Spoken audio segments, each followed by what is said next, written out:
PAIGE, which the PAIGE jeans, remember, have the perfect amount of pocket placement and the perfect amount of stretch versus structure.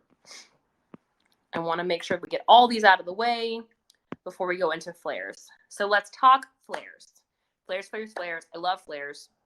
I like them because they automatically add a vintage feel to any outfit that you're wearing. A lot of people are like, I did flares. I did them when I was a kid in the 90s, and I don't know if I want to do it again.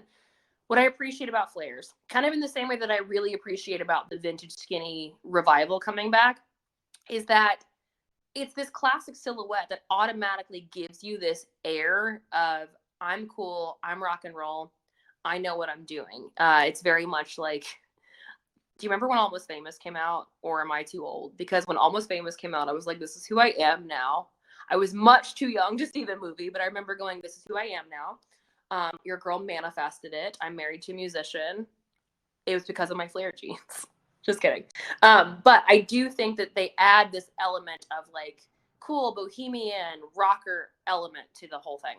So I want to talk about flares because a lot of people either did not wear them the first time and they're scared to wear them the first time, or they don't know the terminology. There are 3 different terminologies that you're going to run into when you're shopping for flares. You're going to see boot cut, which is basically like a baby flare where you're going to have it really tapered into the knee, and then they're going to eventually flare out slightly to basically wear with a boot. You're going to see flare, which is basically from the knee down, it starts to bell out. You're going to see bell bottom, which is the big bell. So it's really straight. Free People does this a lot.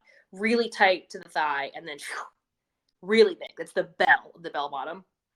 And then you're going to see wide leg or trouser. And that's typically where it's not very fitted to the thigh and it's more of a wide leg all over pant. So a lot of those terms can be confusing for people. So I want to just kind of break those down so that way when you are shopping, whether it's with me or somewhere else, that you're not missing that. So